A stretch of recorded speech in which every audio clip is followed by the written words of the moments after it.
Hi, my name's Fursa. I'm a virtual production supervisor and the founder of VP Toolkit. Before we started working on larger productions, it all began with a projector and a bootcamped iMac that we used to do our first virtual production tests. I thought that this proved that virtual production could actually be done at any level. In this video series, I'm going to try and show you the techniques that I use on larger productions, but at an indie level so that you can use virtual production in your projects. In this video, I'm going to show you how to set up a virtual production studio with a projector and a laptop. This is for indie filmmakers, streamers, and anybody that wants to learn the fundamentals of virtual production.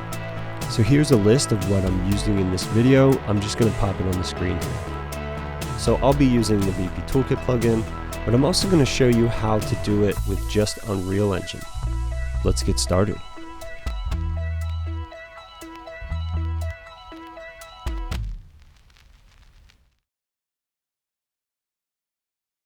We're going to set up our laptop. This is a fairly performant laptop just because I use this as a desktop on jobs, so I'll show the specs on screen. I'm going to plug in the HDMI cable, which goes to the projector. You want to get as high bandwidth as you possibly can in an HDMI cable. I also like to use a mouse. I use this Raspberry Pi mouse. It's very simple. It hasn't died on me yet. Make sure that your projector is on.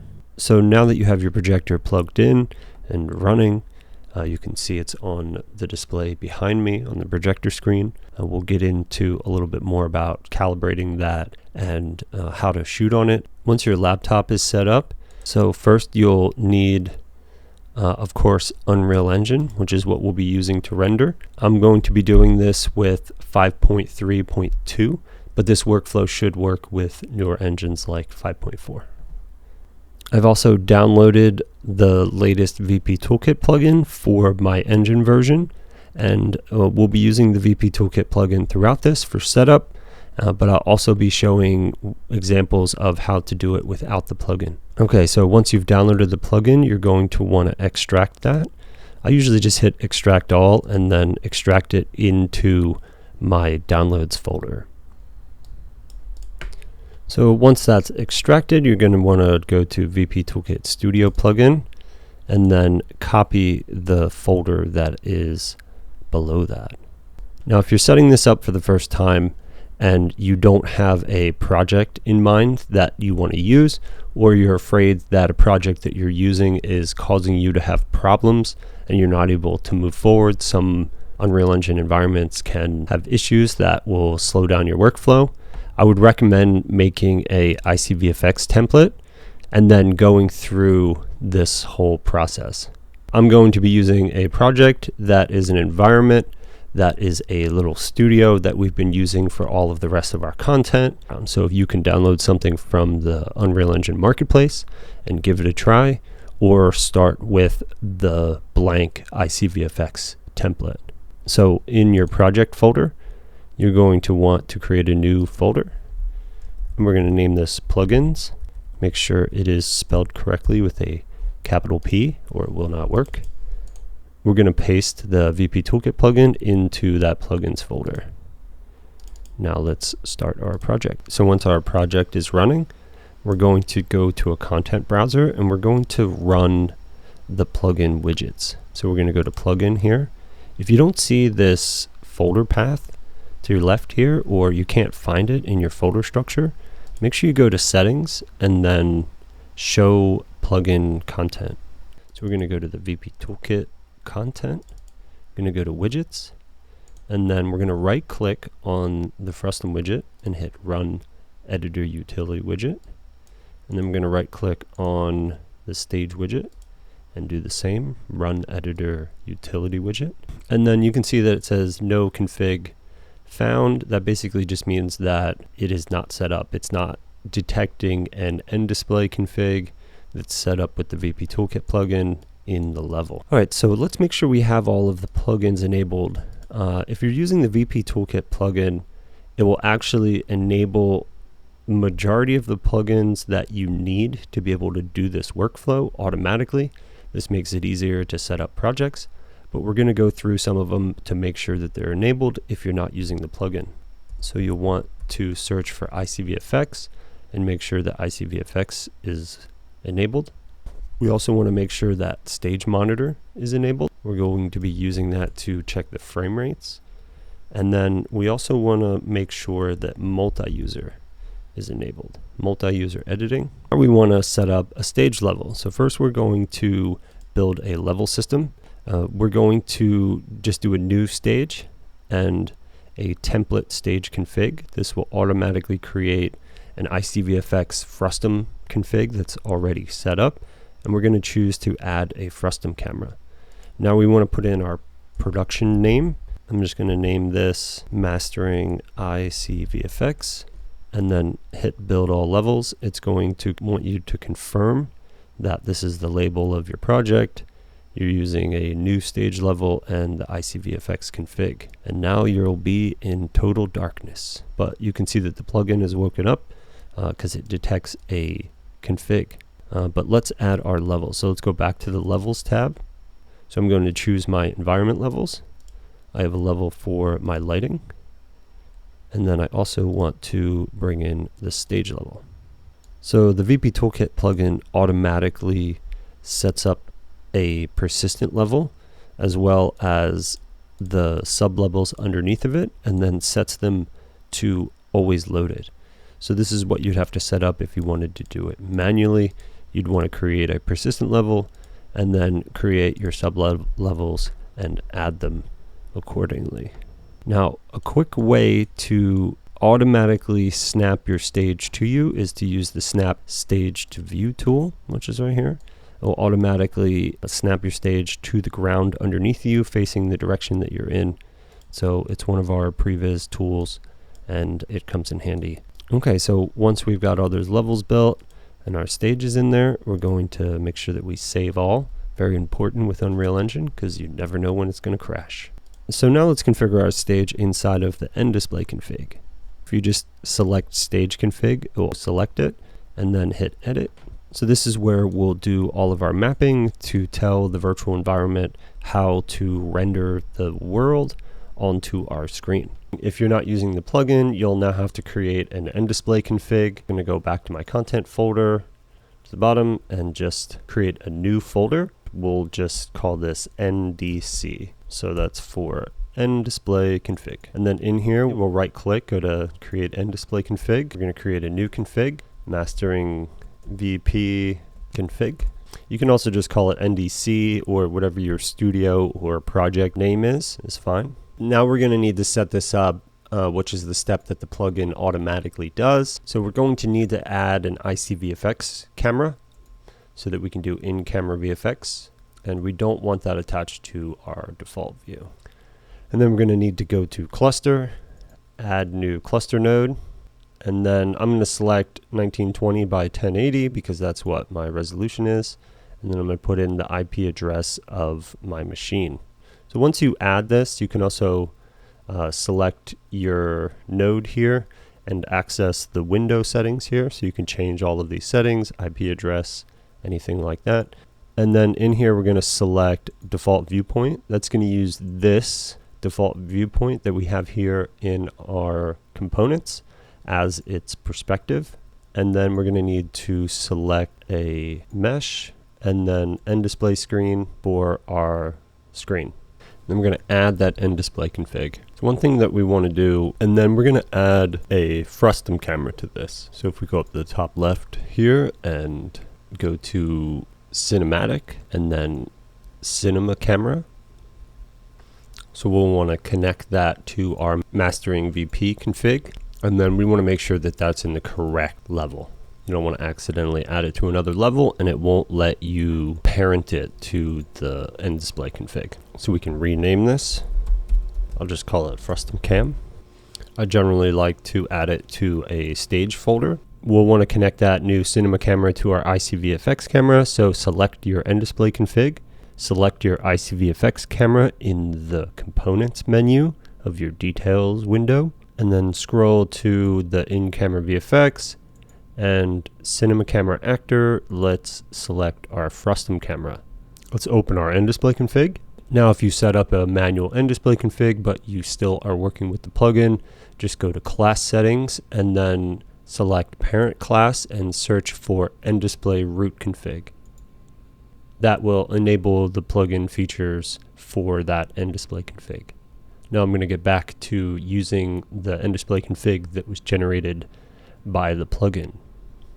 Before we measure and set the size and position of our projector screen, we're going to want to make sure that we use the keystone and other positioning features of the projector to get it in the right place and the correct distance and in focus on your projector screen. So we're going to want to measure the height and the width of our screen. This could be for a TV or projector, but make sure you're just measuring where it's actually being displayed. And then we're going to enter that in centimeters in the transform scale here. So my screen is 174 by 100. So now we're going to have to measure our root point to our screen. This is also known as the origin or the 0 point, because when your tracking is at 0, 0, 0, it would be at this exact point.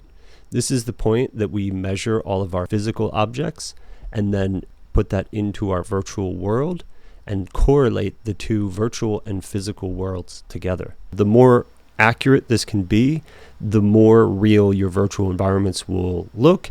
Later in this video, we'll be using the Vive Mars on our screen to calibrate its position automatically. But for now, we want to just put in some base numbers. So every time that we go to set up our TV or projector or LED wall, we want to make sure that it has a base position that it's starting from, so that if we don't have time to do a calibration, we're not too far off. But the calibration is going to take it the next level and make it extremely precise. Okay, so my screen is 1.5 meters, which will be 150 centimeters in the forward. In height, it was 130 centimeters from my 0 point, which is on the ground underneath my desk. Okay, so next we want to set up our cluster. We want to start by putting in the IP address of our laptop.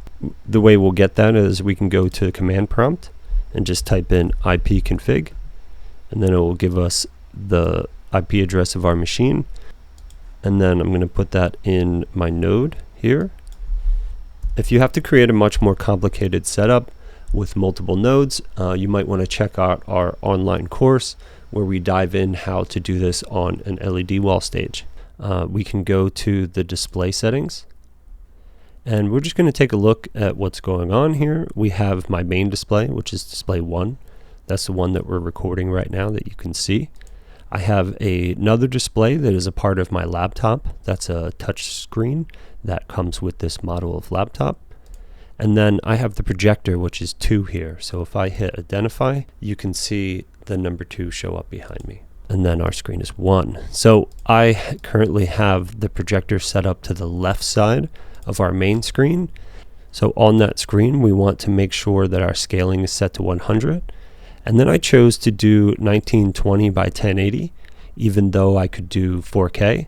And that's just because of the rendering capabilities of this laptop. I wanted my background to perform well enough, and the only way I was able to do that is in 1080. Now, if you're using a desktop computer with a faster GPU, then you would go through this same process and you may be able to get away with doing 4K. You're just going to have to test it. Now, one thing to note is if we go to advanced display settings, you can change, or some TVs will be at a different refresh rate. Mine is at 60 Hertz. So generally this render will show up on the top left corner of your primary screen.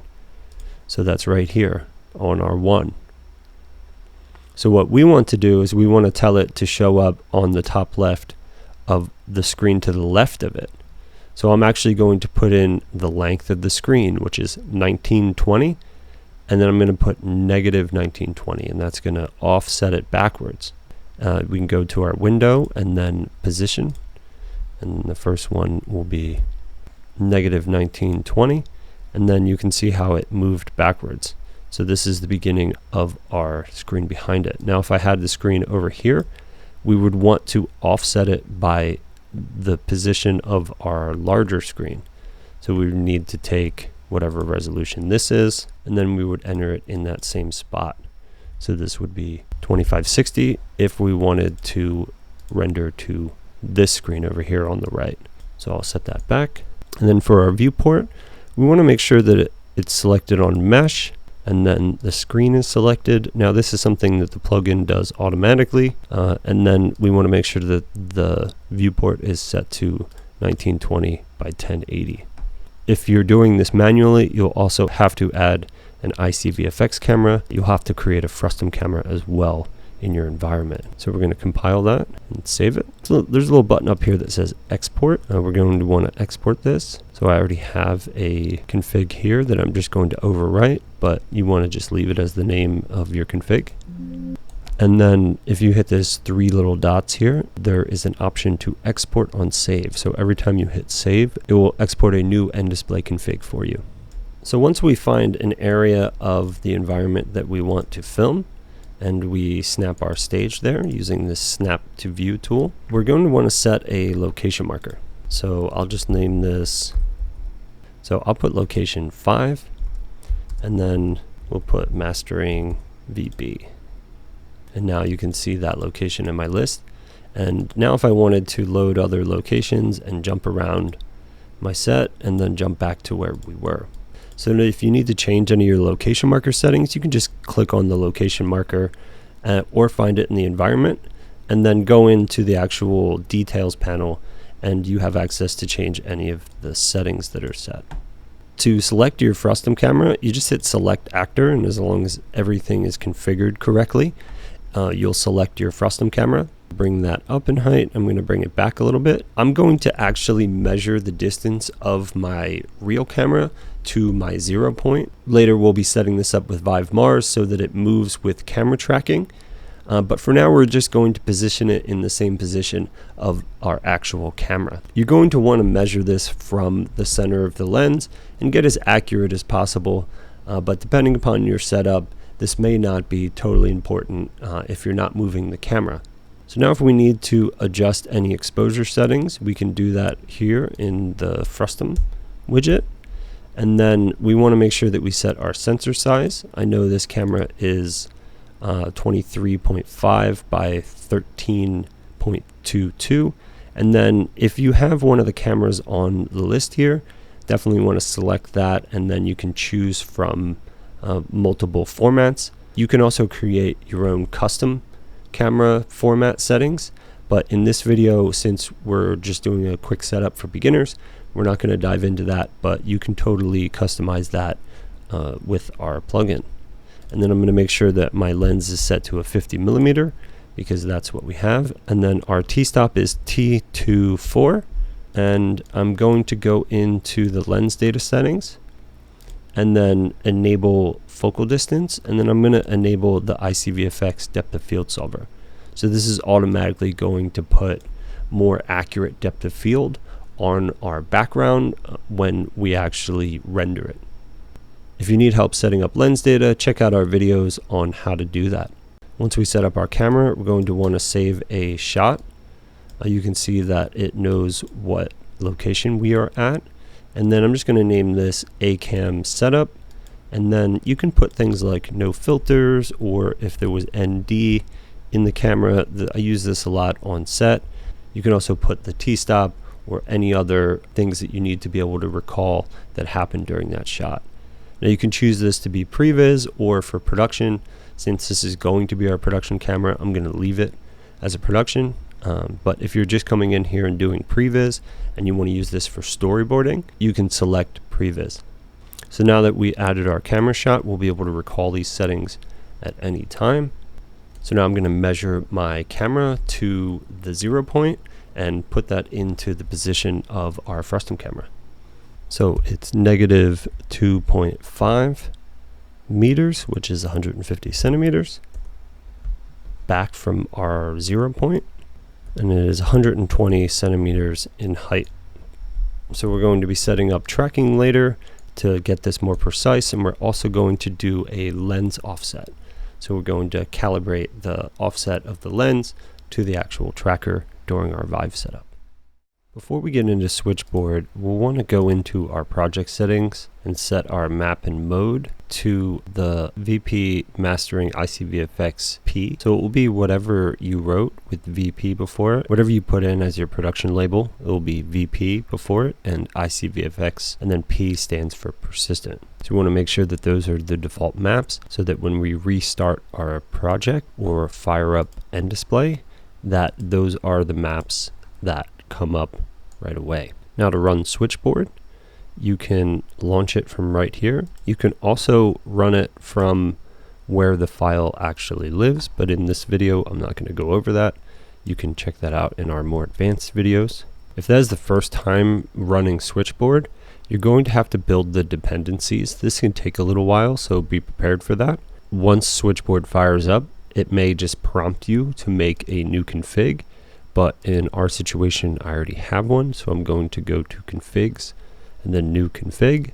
If you're prompted to create a new Switchboard configuration while opening Switchboard for the first time, you should be right here. So you just want to confirm the name and the project name. So I'm actually just going to name this Mastering ICVFX and then hit OK. So we'll want to disable auto join for our multi-user server. Later in this video, we're going to get into multi-user, which is how you control the environment with the editor while it's running. But for right now, we're going to turn off auto join just to make sure that we don't hit any buttons, or if we're having issues with our render, sometimes the multi-user can get a little bit confusing. So let's make sure that the system works first, and then we'll get into controlling it from an editor. We'll want to add a device. And first, we're actually going to add an Unreal Engine instance. I'm just going to call this editor, and then I'm going to put the IP address of our machine. So if we try to connect to our editor, we can see that there's no listener running. We want to go up to Tools and then Listener. You can also run this in your project from up here. You can also set up your machine to launch the Switchboard listener on login when you log into your machine. That's good for render nodes once you get into multiple machines to render your nDisplay. So now we can connect. Now we're also going to add an nDisplay device, and then we're going to hit browse. We're going to go to our project, and then the nDisplay that we had exported from our project will be in the base level of our project folder where we left it. Make sure that that's where you exported it. And then we're going to open that, hit OK, and it should show up there. It should be the IP address of our machine, and then we should be able to connect to that. Now you want to go back into your project and make sure that everything is saved. We're actually going to close the project. So first, let's run the project in Switchboard as an editor. Make sure that everything looks good and the correct map loads up. So once you get into tracking, you'll also use this to debug whether or not your live link preset is working. But we'll get into that a little later. So now you can close that by hitting these X's next to editor. We're going to run our nDisplay instance of Unreal. So if this is the first time you've run this on this machine, it may take a while to start up, even if you have a fairly performant machine.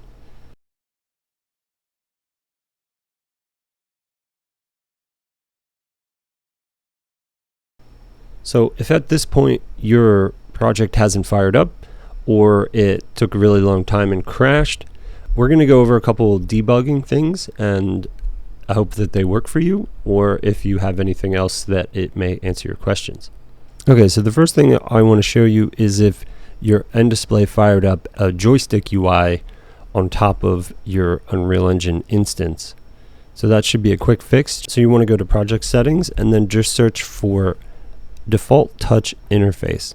And you want to make sure that this is clear, and then that should get rid of any UI that is on top of your environment. So if you only get a black screen, you want to make sure that you double check that your viewport is connected. So if you go to your nDisplay and go to viewport, and then make sure that it's set to mesh and then is connected to your actual screen. Now you want to confirm that the viewport is set up correctly by visually checking where it sits on your Windows display. So another reason your screen might be black might actually be exposure compensation. So make sure that you're properly exposed in your environment in both your frustum camera and your post-processing volume. If your project fired up and there's some type of scaling issue, you may want to check your display settings again and make sure that the screen that you're rendering to is set to 100% scale. On occasion, it can also cause nDisplay to crash. So you want to make sure that your nDisplay is rendering within the bounds of a Windows desktop. If you have any other issues with connecting, you might want to check and see if the firewall is on your machine. Sometimes if you're unable to connect with multi-user, you may have to turn off the firewall. If you're doing this over a network, you will definitely have to turn off the firewall of your machine so that they can properly talk to each other. But on this laptop, since everything is local, we generally don't have that problem. So now that our project is running on the wall, let's bring it into a multi-user session so that we can live edit while seeing it on our actual screen. So we'll want to re-enable the auto join on our switchboard, and then we're going to want to go to settings. I would generally recommend to put the IP address of your machine into the unicast endpoint. This will make it so that all of the other machines or the instances of Unreal know where to look for the multi-user server. Even though it's on the same machine, this still can get a little confusing. And then by selecting auto join, what we're doing is we're going to start up a multi-user server. This is where the data of transactions can be stored. Every time that we run both nDisplay and our editor, they can both join into the same server in the same session and then be able to play together. So this will make it so that we can move things in real time on the screen. So first I'm going to run my multi-user server. You can do that by hitting this bottom left button, and then to stop the multi-user server, you just hit the X. And you can see I have a bunch of archive sessions, and then also you have the clients window, which will show you who is connected to this multi-user server. This can come in handy when you're debugging. We want to make sure that our session name doesn't match any other current session names, or we'll then log into the same session instead of creating a new one. So I'm just going to name mine S01, and then every time I want to create a new session, I can just hit this plus button. So when I want to go to the next session, I can just click this plus button and it'll add a number to my session number. Now first we'll want to run the editor. And you'll see on the right sometimes that it will say creating session, and then it'll ask us if we want to discard the changes that we made.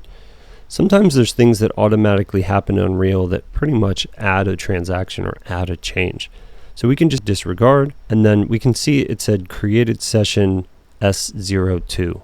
We'll be able to see these sessions in the multi-user browser. If you go to Window and then Multi-User Browser, and then find your multi-user browser, and you can see that we're connected into a session 02, and it's just our editor. So now if we bring up Switchboard again, and then run our nDisplay instance, you can use Alt-Tab to switch between multiple windows. This is how you're going to switch between the Unreal instance that is running nDisplay as your background, and the editor that we're using to actually make changes to that environment. So I want to go back to the editor, and you can see that my node has connected to the multi-user session. So now we can make live changes to our environment and have it reflect on our wall. Now, this environment is performing very poorly, which we're going to get into some optimization now, but it's going to have a bit of a delay every time we want to move something.